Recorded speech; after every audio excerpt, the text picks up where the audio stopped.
I'm ready when you are. Well, good evening, everyone. I'm John Mann, Director of Education for Lakeside.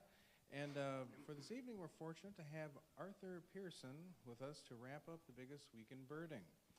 This evening's talk, Roger Tory Peterson, Legacy and Inspiration, will explore the 90th anniversary of the publication of the first Peterson Field Guide. Since then, they have sold upwards of 15 million copies worldwide, and this is also the 40th anniversary of the Roger Tory Peterson Institute, which is the living embodiment of the Peterson Field Guide and also honors Peterson's legacy by exhibiting art that matters to the planet and nurturing the next generation of nature artists. Concerning our presenter, Arthur is the CEO of the Roger Tory Peterson Institute and has a background in the arts, conservation, museum collections, and philanthropy. Arthur is the author of Force of Nature, the award-winning biography of George Fell. At the conclusion, and as always, I do ask if you would please complete an evaluation form. It really does help me when it comes to future programming. And I'm going to read them too, just so you know. Yeah. Be kind. And lastly, I do ask if you would please mute your cell phone ringers. And without further ado, please welcome Arthur Pearson. Thank you, sir. Hello, everybody. How are you all? How many birders do we have here? Oh, my people. This is a very good crowd. So there are just some circumstances that has happened, nice coincidences. So this morning I was telling Mike Sakopoulos here, who's a new board member of the Roger Tory Peterson Institute, that I just took the morning off. I'm not going to do any work. I'm not going to return any emails. And then I got an email from Mike. I'm going to be in Northeast Ohio at the birding week. And I said, I'm going to be here too. So I actually returned that one, and here he is. And it's really lovely to have Mike as a new board member because he is now the co-owner of Birdwatchers Digest. And if you don't know this magazine, you really should because it is amazing. By the way, I see lots of nodding heads, so people know about this. And what's exciting is that Roger Tory Peterson was a very big influence with this magazine for many years, so there's a nice real legacy connection with Mike. Roger was an author who wrote lots of articles, and he was also an artist, of course. He did many of the covers, so we're just thrilled to continue that legacy connection by having Mike on the board. So welcome, and welcome to your Uncle John. It's nice to have you here, and my wife Susan, and all of you. So I'm going to just jump in, all right? So,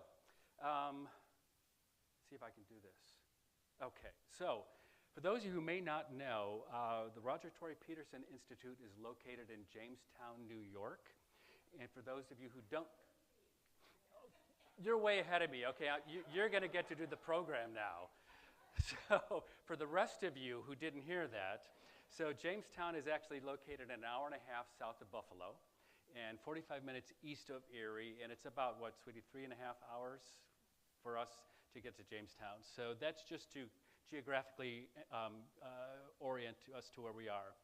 So like a lot of towns, communities are proud of their hometown heroes. And I think Jamestown is exceptional because we have hometown heroes of genuinely national and international significance. So we have, you see this redhead on the left, everyone knows this, right? Even when she's not trying to do chocolates on a conveyor belt, we recognize Lucille Ball, correct? And then there's Roger Tory Peterson. So it's interesting because Jamestown is not a big town. It's population only about 28,000 or so, but we actually have 2 Presidential Medal of Freedom recipients, Lucille Ball and Roger Tory Peterson. So until someone proves it otherwise, I'm going to say right here and now that Jamestown has more Presidential Medal of Freedom recipients per capita than anywhere else in the United States, and I dare anyone to disprove that. But it's also exciting too because we also have Robert H. Jackson, who is certainly worthy of that distinction as well. So Robert H. Jackson actually grew up in nearby Frewsburg, but lived and worked for many years in Jamestown. He was of that generation of lawyers that he never went to law school and actually then he sat for the bar successfully. Then he was appointed to be a Supreme Court justice, and he was the last Supreme Court justice not to have gone to law school and then to be appointed to the Supreme Court. So really an exceptional man, and then following World War II, he was appointed by President Harry S. Truman to be the chief prosecutor for the Nuremberg trials. So for a kid that grew up in the middle of no place, didn't go to law school, he had an exceptionally distinguished career. So we have these three extraordinary individuals who call Jamestown home. And like a lot of communities, we have those signs, but we have a lot more. We actually have organizations that really celebrate the legacy of these three individuals. So it's not just a sign. You know, I'm sure we've all been to towns like, welcome to whatever town, the hometown of blah, blah, blah, blah, and that's about it. We actually have these great institutions that really help us understand those legacies, looking backward and looking forward. So on the upper left there, we have the Robert H. Jackson Center. Lucy is so special, she actually gets two institutions. She gets the Lucy Desi Museum and the National Comedy Center. And then, of course, in the upper right-hand corner, we have the, what is that called? The Roger Tory Peterson Institute. I should know that one. So I'm going to talk about Roger today. So Roger was an extraordinarily gifted individual who is the subject of many biographies, many articles and publications, but my favorite biography of Roger Tory Peterson is a children's book. And my favorite biography is a children's book because of the story that I'm going to share with you. So he was a very nature-thirsty kid right from the get-go. And his first passion actually was for moths. He loved to collect moths. So if you're a moth collector, when do you collect moths? What time of day? Nighttime, right? Well, when he was growing up in Jamestown, there was actually a curfew where kids of a certain age could not be allowed out after dark. So Roger had a dilemma. To solve this dilemma, he marched himself down to the local police station, explained his plight, and he got a letter directly from the chief of police allowing Roger Tory Peterson to be out of doors after dark in order to collect moths. But the story gets better because how many mothers would have allowed this? Roger loved to collect moths and he loved to collect the caterpillars. And he wanted to bring them in the house. And he wanted to hang them on his mom's drapes and to see what would happen. So I think Roger's mother should also get a Presidential Medal of Freedom for allowing that kind of behavior. But it was that kind of curiosity. He just wanted to see the whole life cycle and it was really exciting. But then he discovered this thing called birds. And he was an 11-year-old kid growing up in Jamestown. And he was up on Swede Hill. And he came across a tree and there was a clump of feathers on the side of the tree. And he crept a little closer and, oh, it's a bird. And it's really exciting. But something was wrong because the bird wasn't moving. So imagine being an 11-year-old kid, and anyone who's a birder knows this is very rare. He crept up as quietly as he could. He actually reached out his finger, and he touched the bird. That almost never happens, right? Well, it happens to have been a northern flicker. And if you know anything about northern flickers, in the east they have these beautiful golden underwings. So when the bird, startled by being touched by this kid, flew away in this burst of golden wing beats, you can see that gobsmacked young kid there and as he shared the story, this just changed his life forever. So for Roger, this was his spark bird experience. That one bird, it was the right bird, he was in the right place at the right time to transform his life and turn him into a lifelong bird lover. So you would think a kid that had that kind of seminal, almost mythical experience, what's he going to do when he grows up? Well, he's going to go to college, he's going to study to be an ornithologist, and he's going to be birds, birds, birds. But he didn't. He chose a different path because he had another passion that the city of Jamestown also nurtured. So Jamestown was known for many years as the furniture-making capital of the world. There were a lot of Swedes who actually immigrated to Jamestown and set up these beautiful, very productive furniture manufacturing companies. And there's one of the sculptures that's in the downtown. That's that captain's chair, which we've seen in restaurants throughout the world. So that was one of the things that Jamestown was famous for. So Roger was a working class kid in a working class town, and the expectation was that most kids would grow up to work in the factories. And Roger did, but he wasn't hired as a laborer. He was hired as an artist.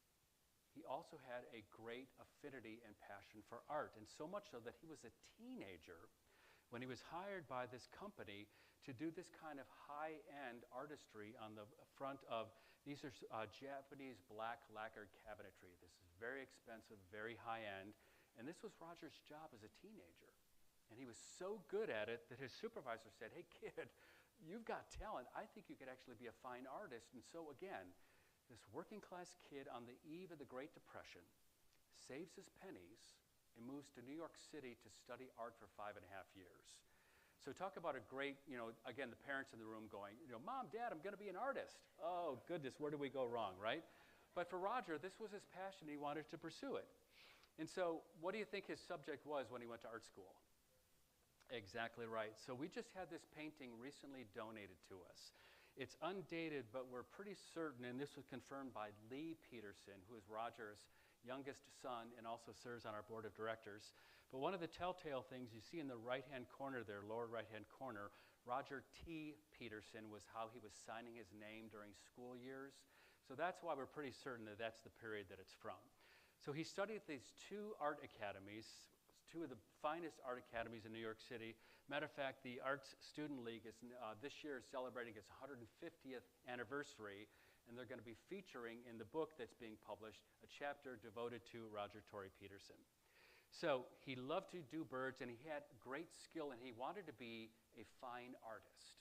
That's how he wanted to do, and you could see that he had chops as a young kid. He really had talent.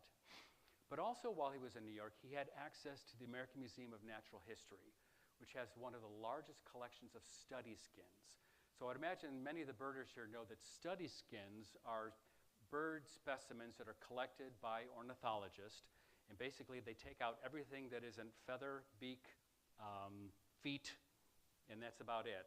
And then they stuff them and preserve them, and you can keep these for hundreds of years. They're really a precious collection. So Roger had access to this, and he can go and actually hold these birds and study these birds, really get this close-up experience of birds. But he also still loved, oops, too many there, he loved to look at live birds. So Roger was honored by being elected to the Bronx County Bird Club. So there were two criteria to be a member of this club. You had to be from the Bronx, and you had to be a really good birder.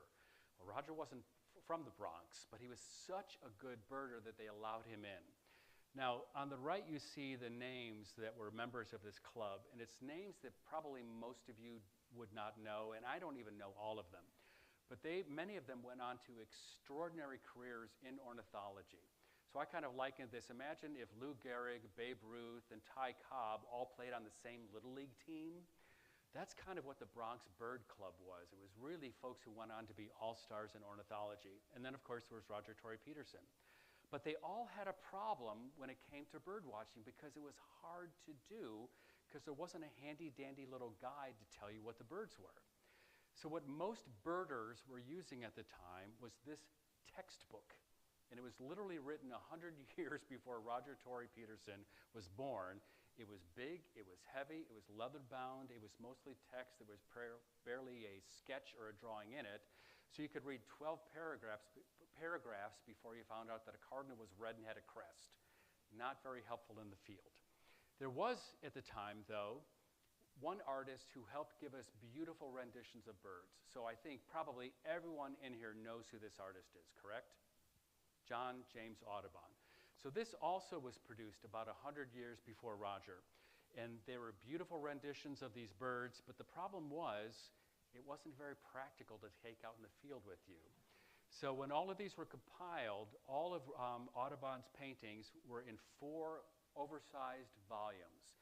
And they call them double elephant folios, which gives you an indication of the scale, because Audubon wanted to portray all the birds life size. So a warbler was no problem, but when you get to a loon or a peregrine falcon or a stork, then that was a different thing. So that's why they had to be big. Each of these books, and we have copies of these books, the replications anyways, each of the 4 volumes weighs 55 pounds. So beautiful, but it's not going to help you in the field. So we had textbook information, we had beautiful images. How do you kind of put those two things together? So this is my sort of Johnny Apple, not Johnny, who was the guy who sat under the tree, got the apple on the head? Newton, thank you. My wife, the engineer, she knew that one. So we don't have the apple, but I think this was kind of Roger thinking, how can I combine my passion for art with my passion for birds? And they came up with this. So this is where you're supposed to break into wild applause. There we go. So I share that story that when I first took this position, or I told my folks about it, I said, I'm going to go work for the Roger Tory Peterson Institute. And my folks aren't nature people, and they went, oh, who's that? I said, well, he's the guy who did those bird guides. And they said, oh, there's a museum for that? for a lot of folks, especially if you're not a birder, it's like, yeah, what's the big deal? It doesn't look like much. And actually, here's a replication of what this little thing was. So again, but this is a revolutionary thing that transformed the world. We can definitely say there was before Roger and after Roger in terms of people being aware of birds and starting to name them and really starting to have a relationship and a passion. It's almost like, who knew? All of a sudden, there are birds in the world, and I get to name them, and how thrilling and exciting that is. And so the Peterson Field Guide was first published in 1934. Even the publishers didn't think it was going to be a big idea. 4 publishers had passed on it. They said, it's never going to happen. Plus, it's the middle of the Great Depression. No one's going to buy a book about birds. And it's going to be expensive because it costs $2.75. And it was expensive, and that was expensive for the time because of these drawings that Roger put into it. In today's dollars, that's probably about $68 to buy a book like that, when no one had 2 nickels to rub together. So they said, we're only going to publish 2,000, and we can't even afford to pay you royalties on the first 1,000. Let's not get our hopes up too much. So here's the audience participation part of it. How long did it take for the first run of 2,000 copies to sell out? Wild guess. 1 week, you got it, 1 week. And then the book was reprinted 3 more times in the first year alone, and as was mentioned in the introduction, since then, over the course of several different editions, it sold upwards of 15 million copies worldwide. Again, all of a sudden, there are birds, we're excited, we get to name them. Thank you, Roger. So, this is the 90th anniversary of the publication of the first field guide. Across these several different editions, it has never been out of print, and it remains one of the best-selling field guides of all time. So, what made the field guide so special? And I think this is important to remember because they've been around for so long. It's almost like in the zeitgeist, in our DNA. We know these things, and there are others that do it too. But Roger was the first to do this. So on the left, they were initially just in what we call grayscale, basically black and white drawings, and he called it patternistic. He just wanted you to be able to focus on the patterns. So if you only had 5 seconds to see a bird, what are the particular markings that you're going to look for? The field marks, as we call them. And then over the course of subsequent editions, then he would add color, but basically they always stayed in profile. And then he put those helpful arrows or lines to help distinguish features. So in the third one from the right, at the very top, I think most people know what a mallard is, right? With the green head up there. If you look straight down from the mallard, there's another bird with a shiny green head and has white and rust color. So if you're new to birding, and you see a bird with a green head, this helps you to quickly, and you can do it probably in 5 or 10 minutes, begin to distinguish between a mallard and a northern shoveler. And Roger helpfully points out to you with the northern shoveler, look for that big honkin' beak. That's going to be a telltale way of differentiating a shoveler from a mallard. So what Roger really did was democratize bird watching. Almost anyone could figure this out, have fun, and go as deep and crazy as you want with it. So Roger did 7 different editions, and as you can see, his art, it didn't improve so much, but it evolved. Because Roger kept looking for the best way to transmit this information in an engaging a way as possible. And by the time he got to the 7th edition there, you can see that the birds are actually fully realized. But they're still in profile, they still have those helpful lines, it still works for quick, easy, accurate identification in the field. So, this is, so Roger, okay, I just had to go ahead, figure out where I was. So again, I mentioned that, this is really exciting and there are a lot of birders in the world. So here's the next quiz. How many birders are in the world? In the United States alone. We actually have data on this. How many birders are there in the United States? So the U.S. Fish and Wildlife Service actually collects this data. So wild guesses for 50 points. I'll give points. What the heck? Anybody? A wild guess? 5 million? Keep going. 45 million birders in the United States alone. That represents 15% of the population, and this is old data. This is from 2018, I believe, and we know that during COVID, a lot of people, for just the complexity of the world, really got into birding as well. So there are a lot of people who are really excited and thrilled about birds, and thanks, Roger, for really sparking that. Even more interesting, and we were talking about this, what's the economic impact of birding? So again, I sometimes get, oh, birding is nice, it's a little niche thing for a handful of people. It's actually good for business.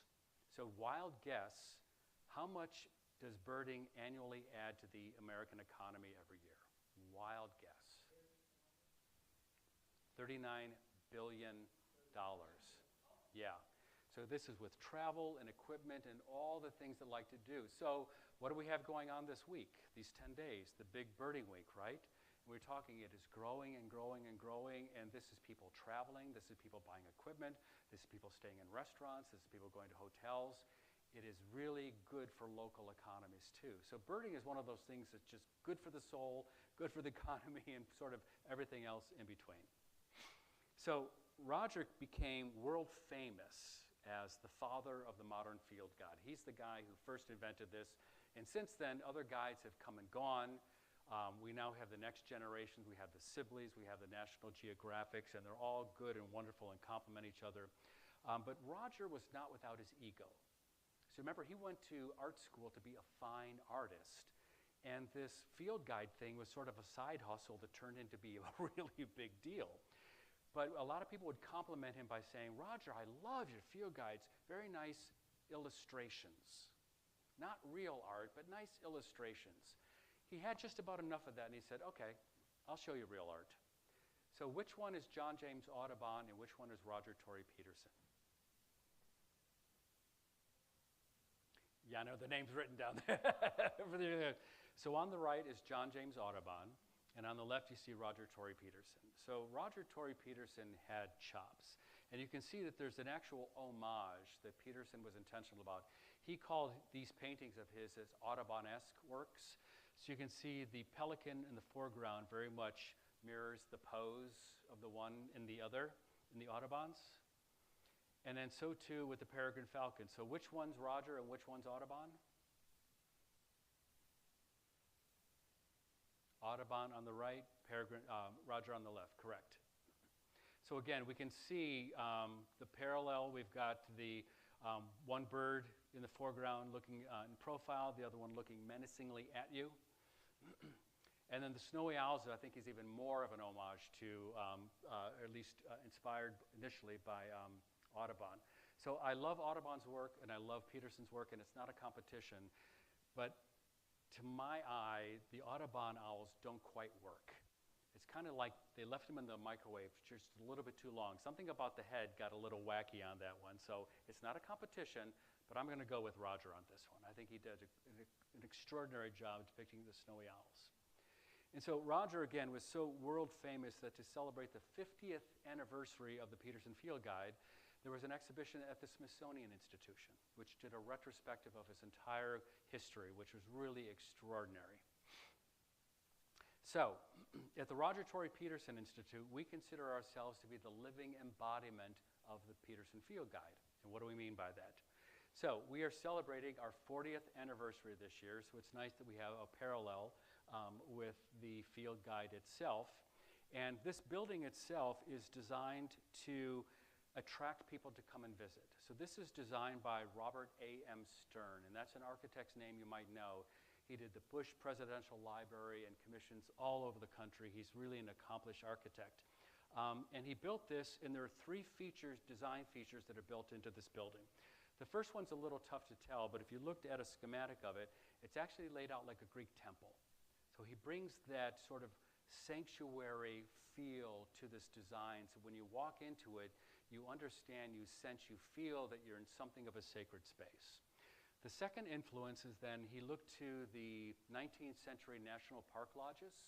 So this is where we have the rustic grandeur. This is another design feature. And then also when we'll see some later photographs, he wanted to honor the Swedish furniture history of Jamestown. So on the interior of the building, you have absolutely beautiful quarter-sawn oak finishes. A lot of skill and attention to detail went into that, so that honors Roger's history with the furniture factory and Jamestown's history as well. So the building, and I can't tell you how many times I hear this, people come and say, I love the art. I would just come for the building, because it really is that beautiful. Oops, I keep doing advance. So the main thing that this building does is house the largest collection of Roger Tory Peterson's original artwork. We have got about 1,500 of his original artworks, but also his films, his photographs, his slides, all of his archival papers. We have, by an order of magnitude, the largest collection of Roger Tory Peterson's everything that it's our responsibility to steward and protect and share and interpret for future generations. So what we did recently is we've owned it for many years, but it's only recently we were able to digitize the entire fine art collection and make it available on our website. So now we can start to reintroduce the world to Roger's art, and no sooner did we put this up, we're starting to get calls from all over the world. We recently had a call from an ornithologist in Australia who's doing a history of the field guide in Australia. Roger visited there many times, and so they contacted us. Can we share with them all of the archival information about Australia to help their research? And that's the kind of thing that we do. Another important thing that we do with the collection is that artists throughout history, the way you learn to be a great artist is you study the work of the masters. And we have the master's work when it comes to this kind of art. So we have an artist in residence program. So every year we select artists, and this was inspired a little bit by Roger. Everyone has heard, I hope, of Falling Water in Pennsylvania. So Roger was actually the first scholar in residence at Falling Water. And what he did there, it wasn't scholarly so much as artistry. He actually completed work on his Mexican field guide, which many believe is the most beautiful guide he ever produced. So we actually got to live in the Falling Water building and complete that beautiful guide. So inspired by that, we want to provide the next generation of promising artists the opportunity to come to RTPI, and they have full access to the Peterson collection. Whatever they need to know, whatever they need to study to help inform and enrich their art. And so here we have just an example of the impact that this has on the artist.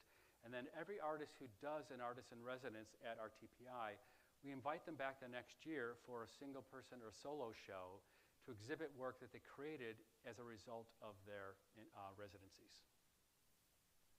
But the main thing that we do here at the, I keep doing this, all right, stop it. Siri, stop advancing. That didn't work. Okay, we'll try this. There we go. So the main thing that we do now at the Roger Tory Peterson Institute by nurturing the next generation is actually we exhibit art. So it's what we call art that matters to the planet. So we came to an understanding over the last couple of years that there are lots of conservationists who have been important, and Roger was important too, but he's the only one who really used art as the means to help advance the arc of the conservation movement globally. It was as an artist that he really made his mark. And so in that respect, his art mattered to the planet. Before Roger, there weren't that many birders. Now there are 45 million generating all that economic activity. So we want to now not just look back and say, thanks, Roger, that was great, but we want to nurture that next generation of artists for art that matters to the planet. And I want to share this with you because it's a phrase that we sort of we're still trying to figure out ourselves. Does art really matter to the planet? So I want to share with you, Manish Bapna is the president and CEO of the Natural Resources Defense Council. So this is an international organization that tries to fight climate change and really tackle the big issues of the world. And I want to read just a little bit what Manish Bapna has to say about the power of art. So he starts with, how can we stop the world from burning? For many years, Mr. Bapna recently wrote, I responded to this question as an environmental advocate. In NRDC's fight, the National Resource Defense Council's fight against climate change and other environmental ills, my colleagues and I employ hard-edged tools such as legislation, policy, and litigation, all informed by science and real-world impacts on people and nature. I have to recognize, however, that these tools alone cannot change the world fast enough to save it. Today, I believe that advocates like me must join forces with artists, writers, and musicians whose work reaches millions of people, touches hearts, changes perspectives, and shapes our culture. The environmental movement needs artists of every stripe just as much as it needs lawyers, scientists, and activists. So we take this as a real affirmation of the power and the importance of the Roger Tory Peterson Institute. We want to do what we can to help use the power of art, not only to inspire people with the beauty of art, with the beauty of nature, but to help raise awareness of climate change and pollution and these things, and inspire us to the solutions that we need to help make the world better. So I'm going to take you quickly through an example of the kind of exhibitions that we do. So we're more than just an art museum. We're an art museum with a mission, with a passion. So this is for you. You'll get to go down memory lane because you got to see this. So we had an exhibition entitled The Art of the Osprey. So in 2020, so I began March 16th, 2020. If you remember, that wasn't a great time to start a new job. My first official action on my first official day was to close the museum for 4 months. Just when we thought we were out of the woods, then we had an electrical fire that closed us for another 6 months. So we're trying to get all the biblical plagues out of the way so we can just run a museum. So the following year, we actually then worked with a photographer by the name of Jean Vibenga. During COVID, no one could travel anywhere, right? And this is an extraordinary gifted physician. She's a world expert in women's reproductive health. She's traveled the world. And wherever she goes, she brings her camera because she loves to photograph the birds that Roger did on his world travels. That was her passion. During COVID, she can't go anywhere, so somebody has said, hey, Jean, there's a bird up on a telephone pole nearby. Why don't you go take a picture of that? So it's interesting because Jean Vibenga knew birds, but she had never heard of an osprey before, ironically, because she was traveling the world. And anyway, so she goes to this telephone pole. She sees this interesting-looking bird. She starts taking pictures, and then there's 2 birds, and then there's some sticks, and then there's a nest, and then there's a little baby. So she actually just chronicled the history of mom and dad raising a kid. And there's nothing more beautiful, wonderful, and she caught these great images. And I don't know if you can see it, but the things that you can see up close that you can't really see from the ground, in the lower right-hand corner, you can tell the difference between the juvenile and the adult, because the juveniles have bright golden eyes, and that's the one on the right, and the adult on the left has bright orange eyes. So again, something simple like that is something that the art of the photography can help all of us share and appreciate. Jean also liked to tell the story that ospreys mate for life, and they return to the same nest, but during the wintertime, they go to South America, but they winter separately. They don't spend their winters together. And I can't tell you how many husbands and wives came to the exhibition and they looked at each other like, that might work. Anyways, so we had these beautiful photographs of Jean, and everybody fell in love with ospreys, because how can you not fall in love with ospreys? How can you not fall in love with mom and dad raising a kid? Well, we juxtaposed those images with images taken by Roger Tory Peterson 50 years earlier, and it was a very different time. It was a very different time because of something called DDT. So, as we know, DDT was a powerful tool that was employed by the US government, the Army during World War II, because it killed a lot of bugs, and that was helpful, that was beneficial to the conduct of the war effort. But it was recently rediscovered, and no one knew in what concentration should we use this stuff. So Roger, being the bird guy, and he was serving in the Air Force at the time, they said, bird guy, we're going to spray this field, then you go out and you count all the dead birds. So that's really how they sort of trial and error figured out at what dosage would this be detrimental to other things, but strong enough to kill the target species. So Roger knew firsthand that in the right concentrations, DDT was almost immediately lethal to birds. There's no way around it, okay? That wasn't the worst thing about DDT, though. What no one knew at the time was that DDT doesn't break down when it falls into the soil.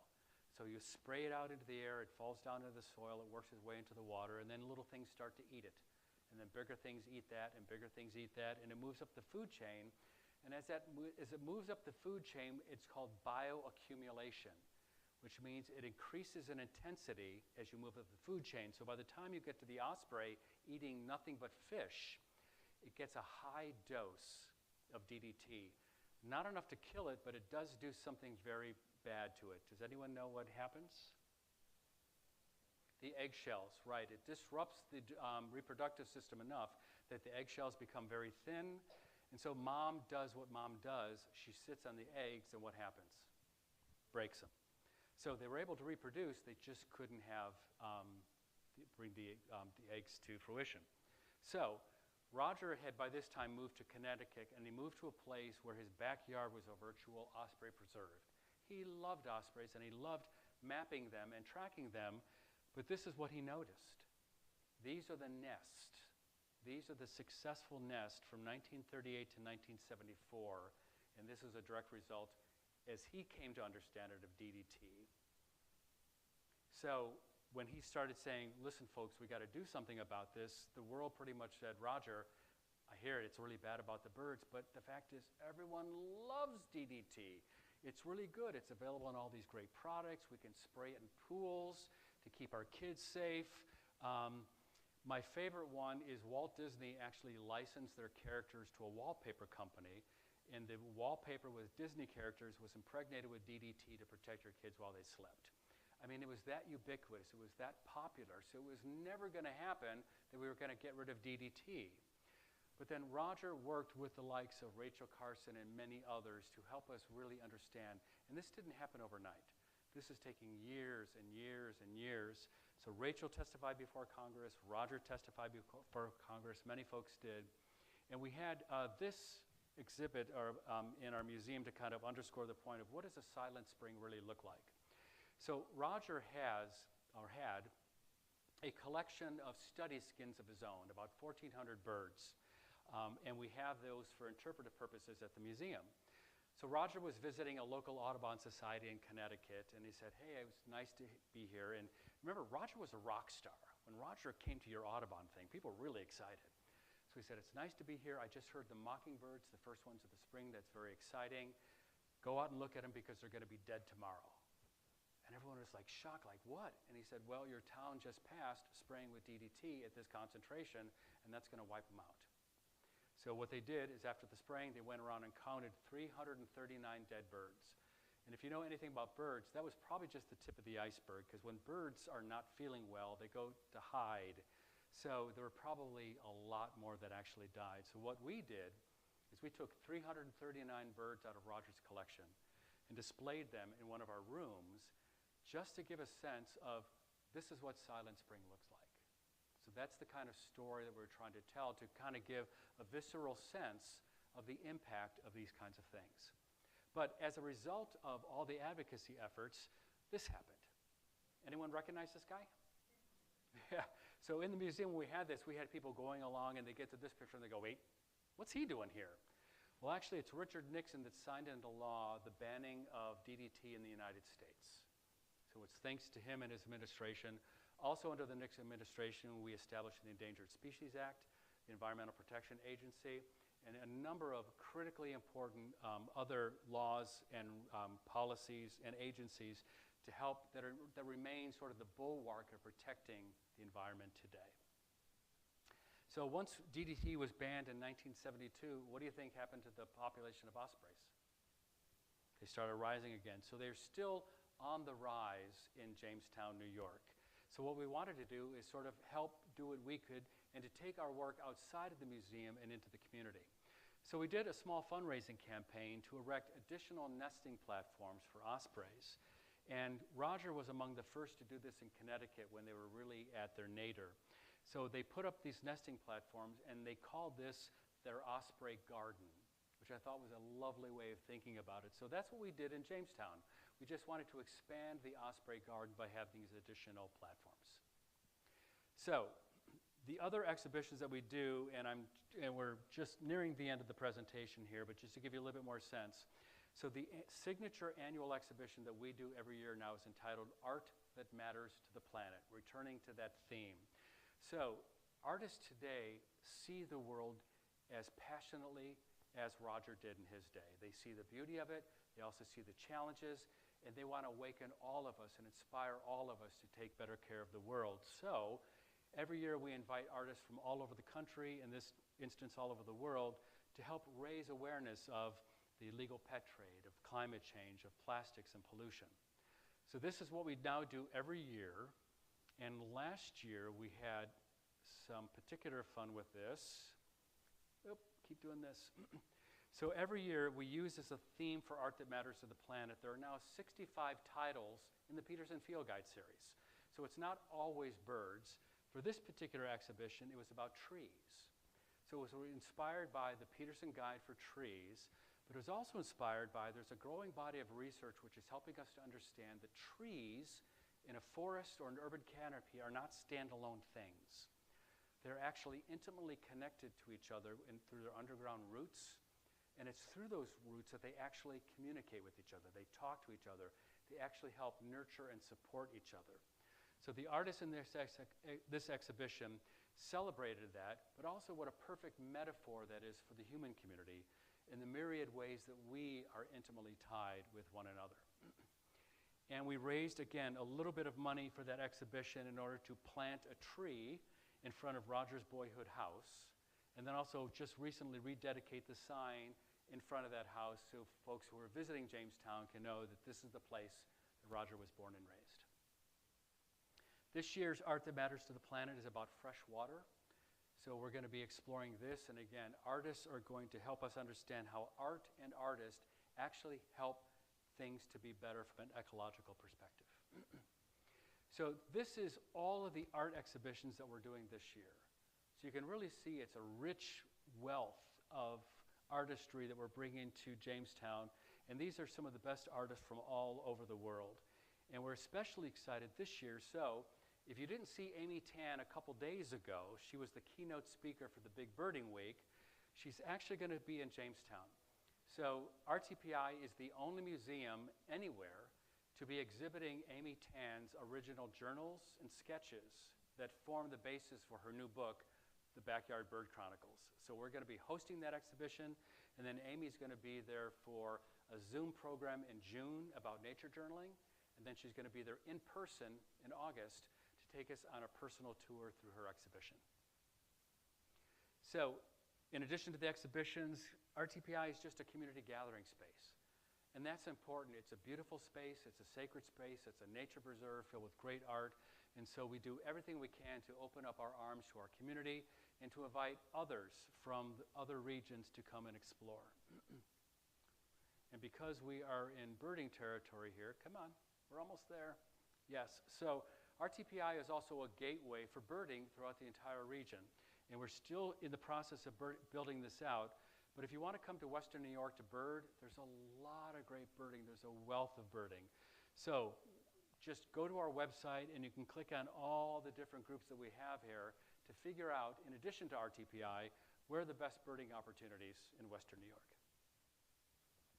So the last things I want to leave you with is a couple years ago, we wanted to celebrate in art, being true to our mission, the legacy of Roger Tory Peterson.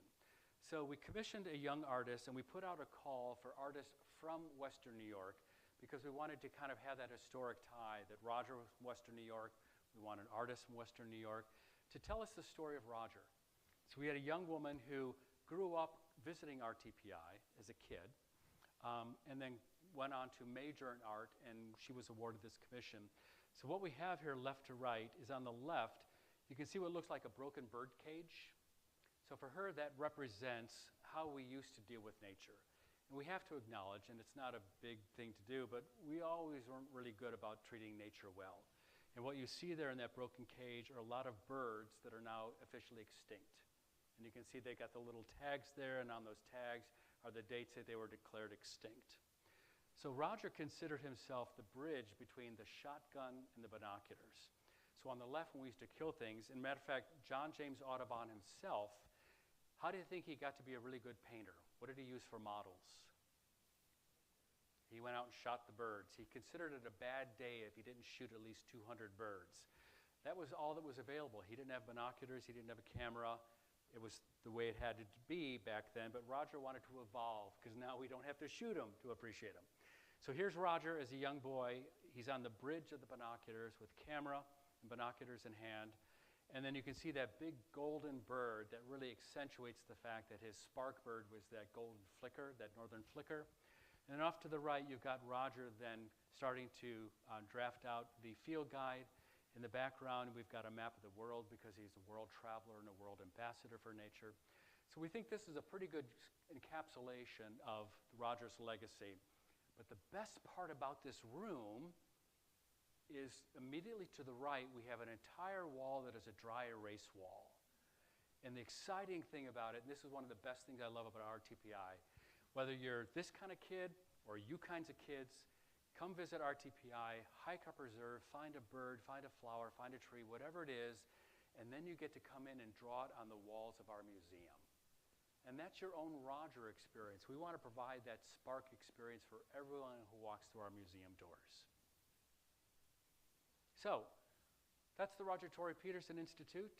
If you have any questions, I would be happy to answer them as best I can. Thank you.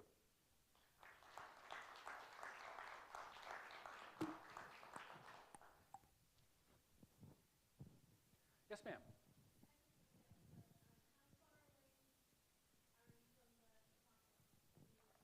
About a half hour? Yeah. Mm-hmm. Oh, good. Well, come down and see us. Absolutely. So I've got, I think, 4 talks scheduled up at the other Chautauqua, too. Yes. Well, I must have done a great job then because you guys have no questions, yeah? Well, listen, thank you guys so much. Hope you guys have a lovely week, and thank you.